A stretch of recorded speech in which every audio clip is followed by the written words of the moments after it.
This news program is proudly brought to you by Smart Start Breakfast Biscuits and Now Biscuits.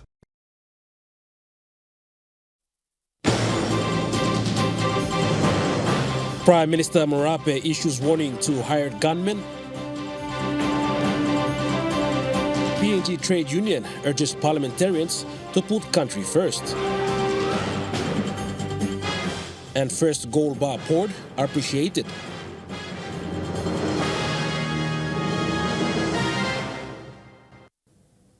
A very good evening. This is National EMTV News. I'm Malcolm Waira. Thank you for joining us. Prime Minister James Marape has called on the young men in Enga province, especially the two tribes between the border of Wapanamanda and Wabeg, to lay down their firearms and get involved in churches, SME, education and agriculture.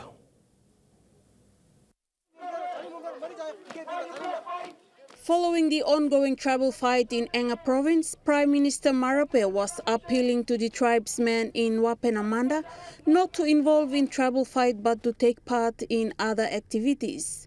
He urged them to respect the rule of law. I ask all our youths, 5,000, 2,000, 3,000 kin are given to from my intelligence report. They're telling me people are hiring boys to go out there and fight. Those who are hiring you, paying you 1,000, 2,000 kina, wants you to go and die like those who have died already. You're in a death industry. You're not in a life-saving industry. Why fighting for someone else's who are enjoying the comfort of Port Moresby life, drinking coffee, enjoying life here in Port Moresby and asking you to fight? For me, as your number one country's father, your provincial father, Sayed are standing here, we appeal to you, lay down your arms. Prime Minister Marape said to meet with the youths in these coming months and have a conversation with them regarding the ongoing tribal fight. The agreements with landowners and provincial government will finally resolved. I want to talk to all the youths up there. I don't mind coming to you. I'm not a leader isolated in Port Moresby. I want to come to you and ask you, go to education, go to church, go to SME, get engaged productively instead of being mercenaries hired by people who are in Port Moresby and elsewhere. Enga Governor Sir Peter Iputa said Enga had tribal fights for a long time, but the use of high-powered guns with lots of death is not normal. He also challenged businessmen who funded young men with guns to stop, as this has its own price. And for those educated people, businessmen, who are continuously funding our young people, how will you face God in the next life? You must know that you will pay the price. At this point in time, we've gone with the travel fight. We've gone to the next level because of the source of funding that's going through to our young people. And because some of the, most of the young people are not doing anything in the villages, they think that this is an opportunity for them to make money.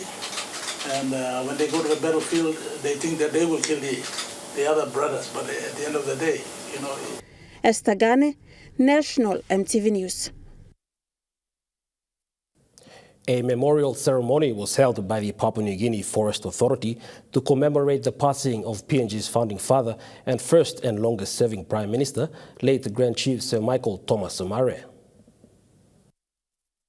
In attendance of the ceremony was a representative from the late Grand Chief's family, Rodney Camus, MP for Wewak Stanley Samban, Minister for Forestry Salio Waipo, the Managing Director of PNGFA John Mosoro, and staff of the PNGFA. Minister for PNGFA stated during his speech that it is important to reflect on what the late Grand Chief has done for the country. In commemorating the celebration or time where Miplo Luk Sabe, Lo Dai Bloem, Lo 26th, that is on Monday. Here in forestry, I want to thank the department for putting this occasion together. Attending as a guest speaker, MP for Wewak Stanley Samban stated that late Grand Chief Sir Michael Somare served PNG till his last breath. Grand Chief has given so much to Papua New Guinea and paid less attention back to Wewak and Isipik as a whole. Mibla Sanaploya, looking back home in his home village, Iba Warina Yokarai. No Gatombla something.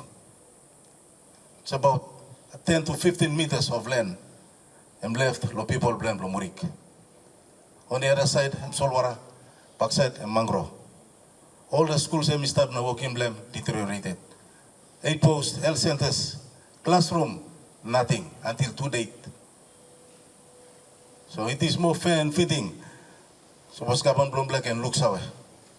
Nawokim some something lo place blame.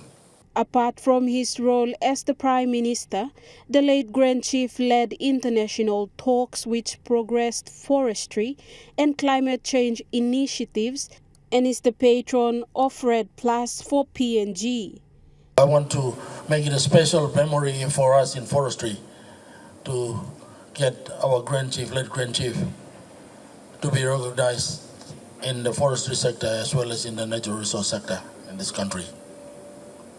I want also to inform and also to my colleague department heads throughout this country that Grand Chief has made a lot of input in our natural resource sector in this country.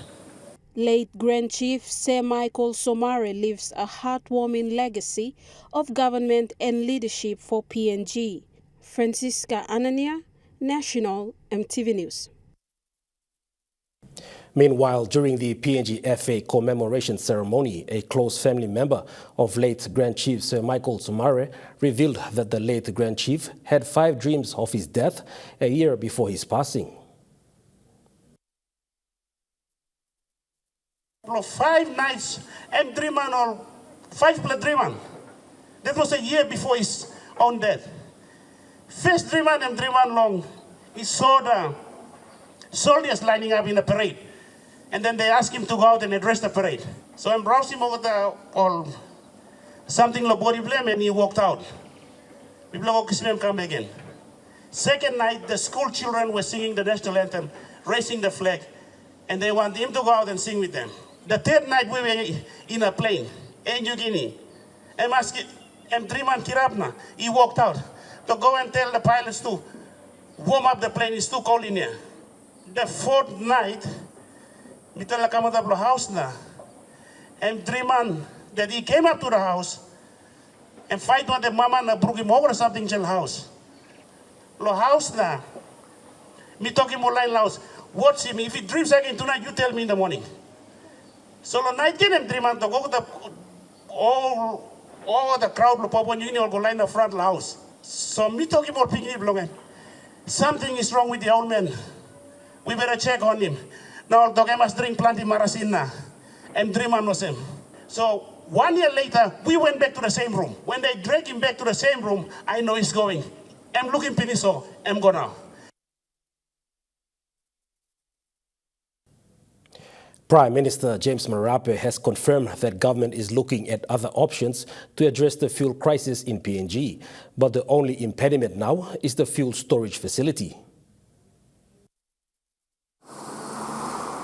The issue of fuel crisis in PNG was addressed by Prime Minister, stating that the government is looking at options within PNG. The government is not sort of looking options to look elsewhere. I want to appreciate ExxonMobil, who's bringing extra cargoes, and we're looking at how we should utilize facilities in country, as I did indicate to the country yesterday.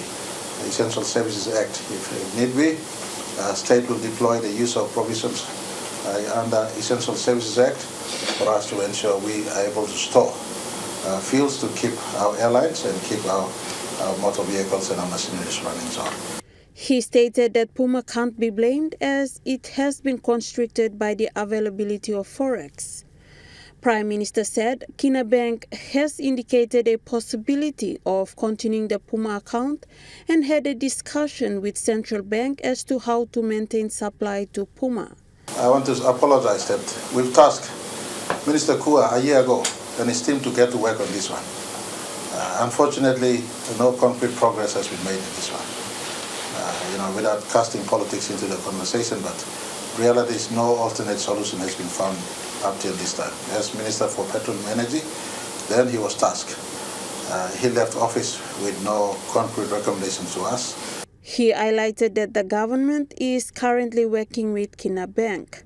The only biggest obstacle standing in our way right now is the storage facility of fuel storage, especially in the jet fuel fuel space, the aviation fuel space. So we're looking into other options. I will not fully disclose as to what options we're looking at. State, again, has the ability to invoke provisions of our Essential Service Act to ask those who have facilities for us to use those facilities.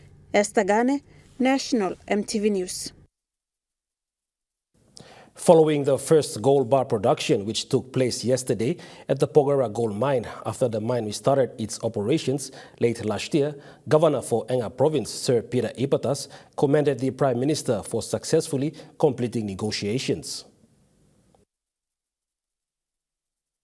Sir Ipatas expressed that the first gold bar produced at Porgera gold mine yesterday, after almost 4 years of closure, is an achievement for the country.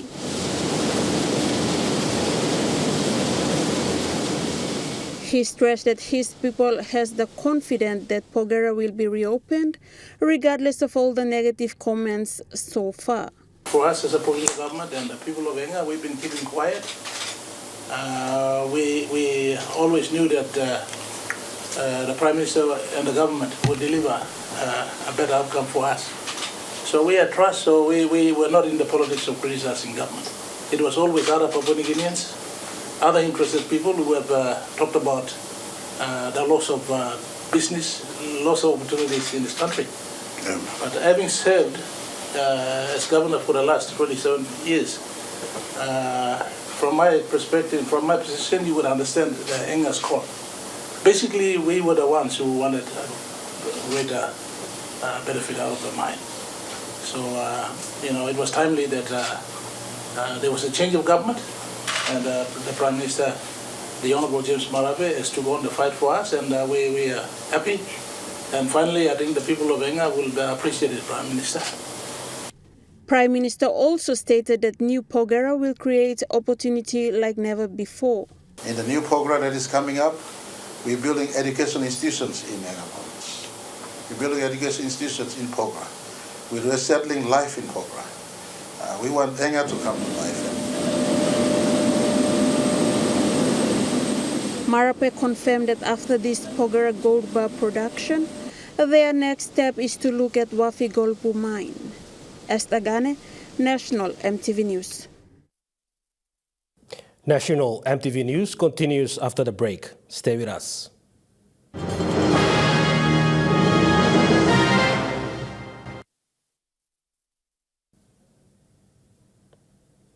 You're watching National EMTV News.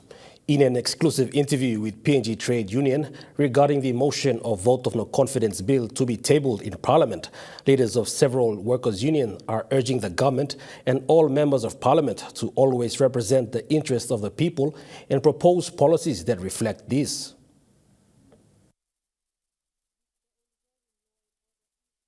In the nation's capital and Highlands region, several members of PNG Trade Union Congress are urging the government and members of Parliament to prioritize addressing these issues. PNG Banks and Financial Institutions Workers Union National President Kili Sapu stated that fighting to stay in power should not be prioritized over welfare and safety of the people. And yet all these things are happening in Port Moresby, as well as around the country, and there's a gap, there is disconnect. And yet people in Parliament are fighting over how long, why it's not important to have a vote of no confidence when they are proving to every one of us that they don't represent our interest. Ms. Sapu also stated that vote of no confidence are part of a critical system of check and balance in a democracy. And as a democracy, any opposition should be able to call out accountability on the government if they are not performing. And this is exactly our democratic right. We can't sit around and watch government decide to amend laws and for their own convenience. Ms. Kili Sapu urges the government to do the right thing if they genuinely have the people's interest. If any of them are really in there for the interest of all of us, and that's including the minority groups, the vulnerable groups, then do the right thing. They shouldn't go ahead. The courts, all this, it's nonsense just to ensure that people are sitting in parliament to make more money for themselves. Francisca Anania, National EMTV News. Meanwhile, following her statement urging parliamentarians to prioritize and represent the interests of the people, PNG BFI National President Ms. Kili Sapu also is urging the same vigorous attitude be displayed by members of parliament on the vote of no confidence to be put towards issues the country is facing. The effort and the drive that members of parliament are putting into trying to stay in power, that same drive is non-existent with regards to other aspects of issues that are facing everybody else. The fact that we had an issue in internal security issues just a few weeks ago. All our lives we are unsafe in our own country. We are unsafe in our own homes. When we have important issues that government are supposed to prioritize, and yet we are putting all our efforts into making sure that one political party remains in power, whilst everybody down the line has never seen real-time benefit of what actually the government is doing for this country. Eastern Highlands Provincial Government is the first to sign the Road Management Performance Agreement with the Department of Works and Highways. This agreement signifies a start of a partnership stemming from the 2020 Act on Road Fund and Management to ensure all sub-national road networks in Eastern Highlands Province are properly managed. Works and Highways Minister Solen Mirisim confirmed that this Road Management Performance Agreement demonstrates the national government's commitment to decentralizing powers to the provincial government and district development authorities in line with the PNG Constitution and the government decentralization policy. The Eastern Highlands is the first province in the country, and we have all the roads that is identified.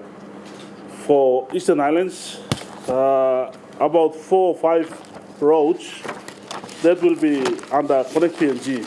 He was appealing to other members of parliament to come forward and sign this agreement for their provinces. Let me appeal to all the governors and all the district members to identify all the roads, because we have visited 2 or 3 provinces already, and we will be coming down to visit you all the provinces to give us all the roads, and we will get this MOE done, and we will demarcate all the roads. We will split the roads up, and you will tell us which road are the main roads that Connect PNG will take on. Meanwhile, people of Eastern Highlands Province were encouraged by member Fungai Bernard to allocate their land for agriculture to grow the economy. I've made it a condition to my people. Yes, we want to connect you, but of course it's costing a lot of money, and for you to take priority and prominence, I want you to allocate land and labor, everything, for coffee farming and rice farming. So that way the investment that we put in the road comes back, gives us some economic return. Road management performance agreements are closely aligned to the government's broader economic development strategies and Connect PNG targets so that everyone can benefit. Esther Gane, National EMTV News. A first of its kind in Papua New Guinea, Oro Province is leading the way for conservation in the country. Being the pioneer in establishing the Northern Province Conservation Bureau sets a remarkable precedent for other provinces.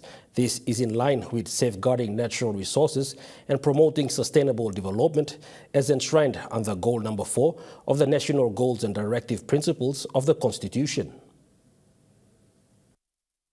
It was stated in a statement that Oro Province proudly takes the lead in environmental protection and biodiversity conservation efforts with the establishment of the Northern Province Conservation Bureau. the bill for establishment of NPCB, drafted under Section 42 of the Organic Law on Provincial and Local Level Government, was presented by Oro's provincial member, Gary Jufa, and passed by the Oro Provincial Assembly in November of 2023.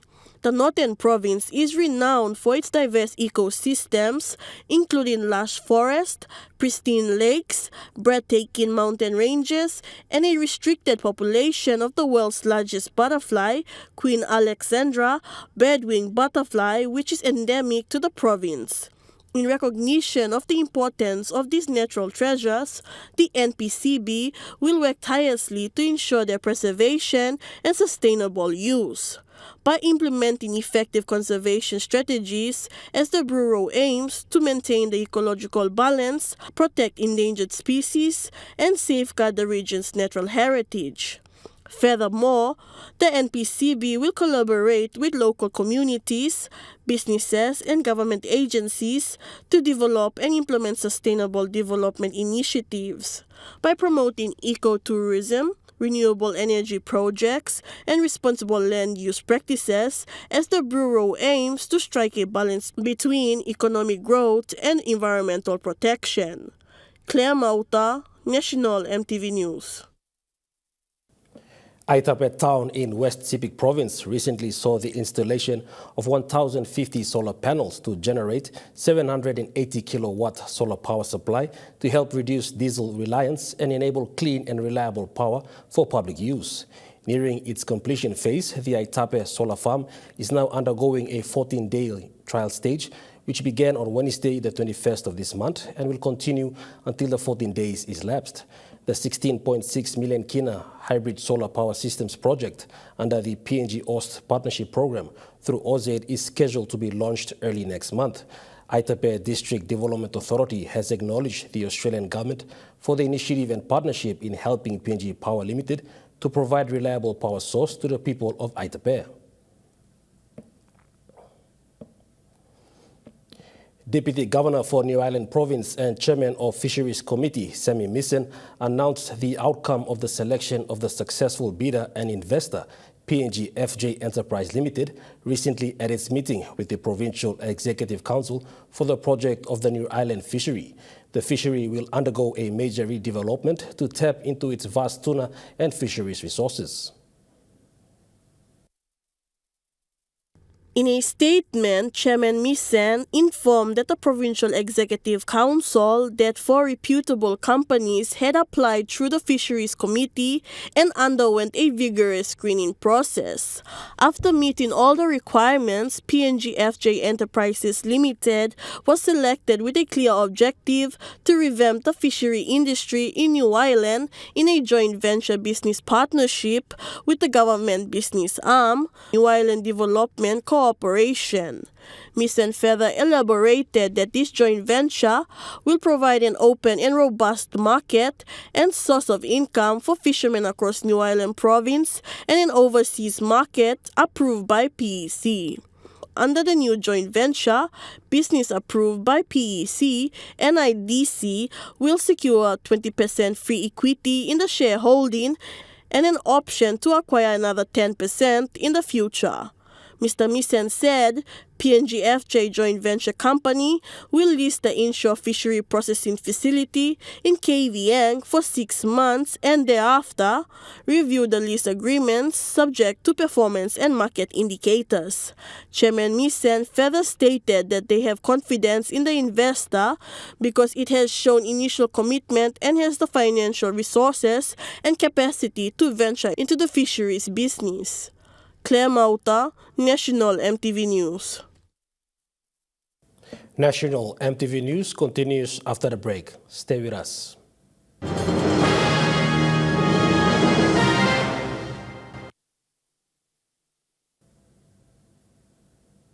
You're watching National EMTV News. The New Ireland Provincial Executive Council have called for the arrest of the driver who was responsible for the collapse of the Uwim Bridge early this year. Uwim Bridge in the Matalai local level government in the Namatanai district of New Ireland Province collapsed due to extensive weight of a backhoe loader. A statement from the WEX manager, Colin Dixon, in his update to the Provincial Implementation Committee, said while the driver was on the run, the Namatanai Building and Civil Limited, which is a business arm of the Namatanai District Development Authority, has been put on notice to construct a new bridge at the site. Through a letter, Dixon warned NBC if it does not take full responsibility, it would face the full force of the law, which states clearly under Section 41H of the Protection of Transport and Infrastructure Act that a person who intentionally or recklessly or carelessly damages infrastructure is responsible to pay a fine of 1 million kina or could be sentenced to 10 years imprisonment or both. Dixon reported the matter to PEC that David Carroll has responded to the demands of the provincial government and is looking to source a new bridge to put in place. For the time being, a temporary log bridge was built to allow motorists to cross over. Governor Sir Julius Chan instructed the WEX manager to tap into national funding programs like the Connect PNG program to complete high-impact roads like the West Coast Highway and of course provincial connectivity with the islands. Claire Mauta, National EMTV News. Marking the International Digital Day, the book Bilon Pikinini students kick-started their digital learning program for this year. I go first, I stop, and your turn. The program sponsored by ExxonMobil includes Book Bilong Pikinini app that supports the children's curriculum learning through games and contains word recognition, phonics, and spelling. The app is designed to closely align with BBP syllabus, games, and levels of reading. The app contains audiobooks, stories, and flip books of BBP's own published readers and picture books, developed especially for culture appropriateness to ensure children recognize themselves in books they are reading.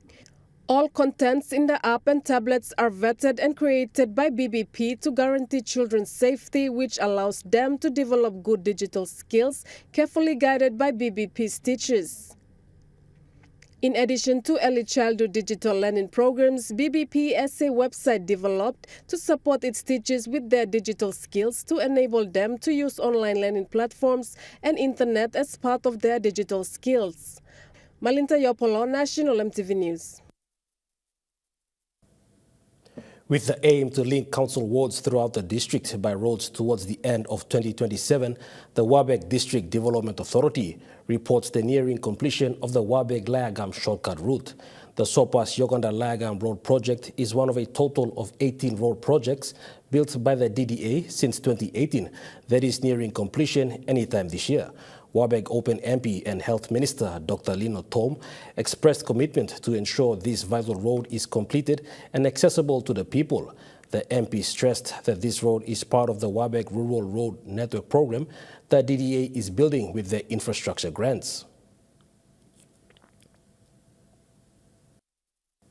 National EMTV News continues after the break with Chukai Sports. Stay with us.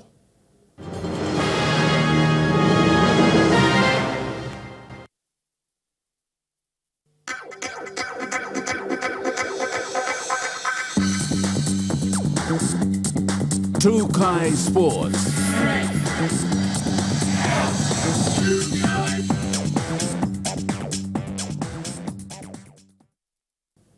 Welcome to Chukai Sports. In Oceania rankings, Papua New Guinea is on the 5th spot, revealing a noticeable gap for improvement. PNG's football head coach Warren Moon revealed this and emphasizes the need for enhanced coaching and player education to elevate their standing. Head coach Moon envisions PNG becoming more competitive with powerhouse teams like Australia and New Zealand aiming for a second-place position in Oceania's ranking. I believe there's talent in PNG football. What I will say is our physical levels, our strength, and overall numbers when it comes to playing in international football, we're a bit below some of the other sides. We currently sit 5th in the rankings in Oceania. And when we look at the teams ahead of us and what they're doing, we recognise now there's a bit of a gap to make up, and we've got a bit of work to do around the high performance program, which we think will help us close the gap. Stressing the abundance of talent in PNG soccer, Moon advocates for the addition of qualified coaches and emphasizes a long-term approach in program implementation.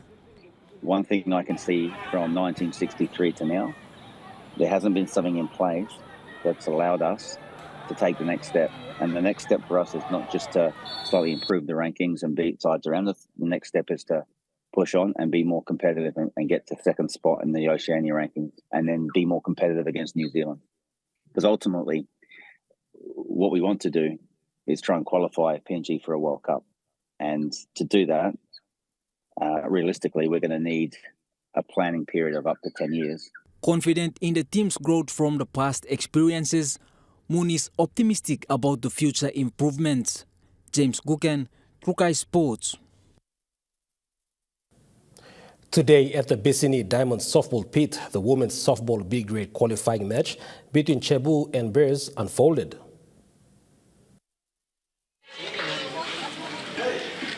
In a hard-fought battle lasting 7 innings, Cebu secured victory with a score of 29-15.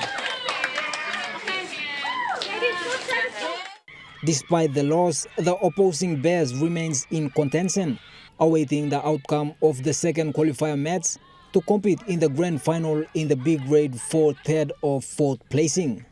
Up next, Mariners and Gazelle will vie for a spot in the next round of qualifiers, where the winners will face Cebu in the grand finals. James Guken, Trukai Sports.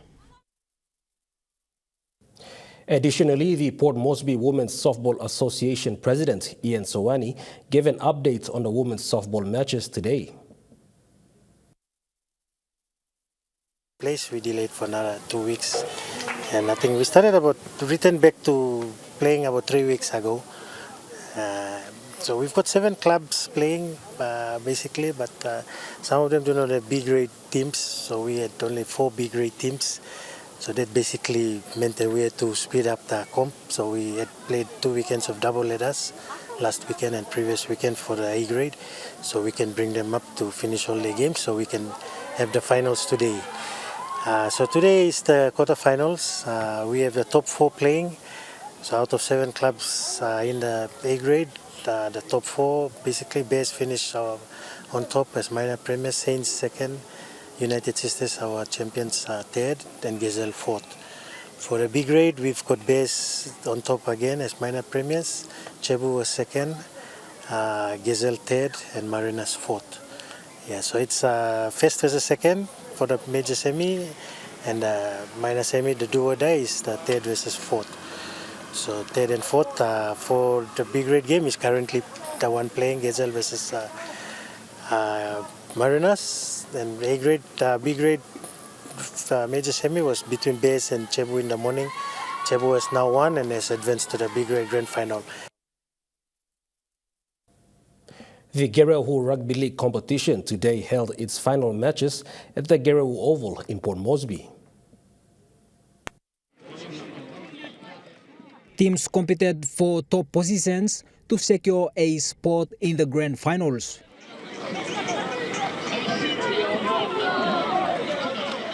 The Gerehu Rugby League president shares updates. Game I'm Ron Kame, I'm now go inside knockouts blame. Mibla running round 1 coming up round 10 last week round 10 finish. So now this week all start play top 16 Teri 2 bla team mibla sim lem last week all play na mibla finalize finals format na. Now top 16 start all play. He also said that the finals format and points ladder for both A and B grades are available on their Facebook page. Following these matches, the draws for the knockouts will be announced. James Guken, Trukai Sports. That ends Trukai Sports. The Morning Plus weather report is next. Stay with us. Trukai Sports.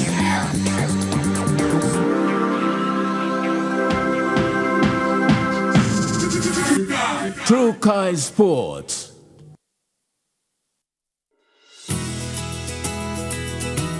This weather update is proudly brought to you by MoneyPlus, with you always.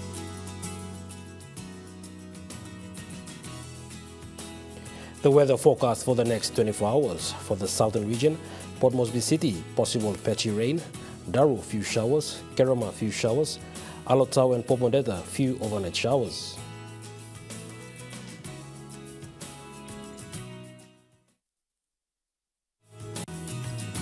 The weather update was proudly brought to you by MoneyPlus, with you always. And that wraps up the news, sports and weather for Saturday, the 24th of February, 2024. From all of us here, pleasant viewing. Bye for now.